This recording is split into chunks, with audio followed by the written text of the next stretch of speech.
Mike McConville, Stratford, Ontario, Canada, for String Tech Workstations. We've got this 66 Melody Maker, and in the last 50 years there's been all kinds of things done to this guitar that shouldn't have been done. One of the issues is the frets, and there's issues all over the neck on this. So the most logical move is to do a complete refret. Now if you go back and look at that 1967 Gibson ES 125 video, you'll hear me explain about how you load the truss rod before you drop the frets in.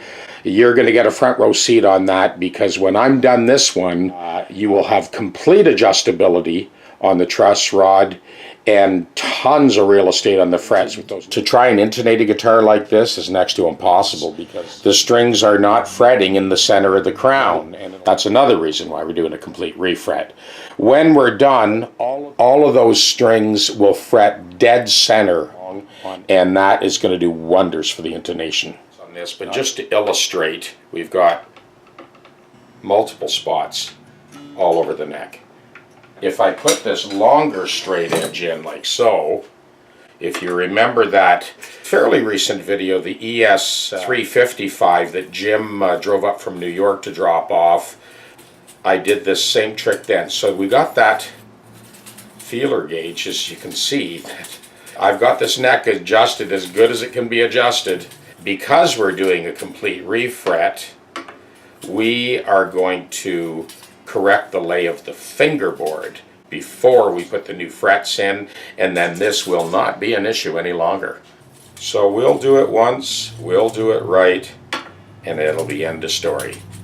And in the guitar repair design classes, it was always tricky for students to pull out that first fret. The actual end nippers themselves, there's 6 different planes you need to consider. They got to be right this way, this way, this way, this way, and then this way and this way. So when you start, you got to remember that you're actually going across a radius. So the first thing is to just get that fret to lift on the outside edge. Once you get it lifting, I usually hold my fingers at the apex of the jaws here and then just move across about a millimeter at a time. I know you hear people say, oh, I'm going to pull the frets, I'm going to pull the frets. Well, you don't actually ever pull or lift. So it is actually the mechanical motion of the jaws coming together. As you bring those together, 2 things happen. The jaws come together, they slip underneath the crown of the fret, but they also actually pushes the wood down as it pulls the fret up. So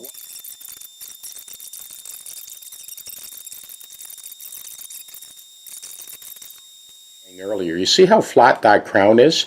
So this was not just a buzzing problem, but this is a tuning issue.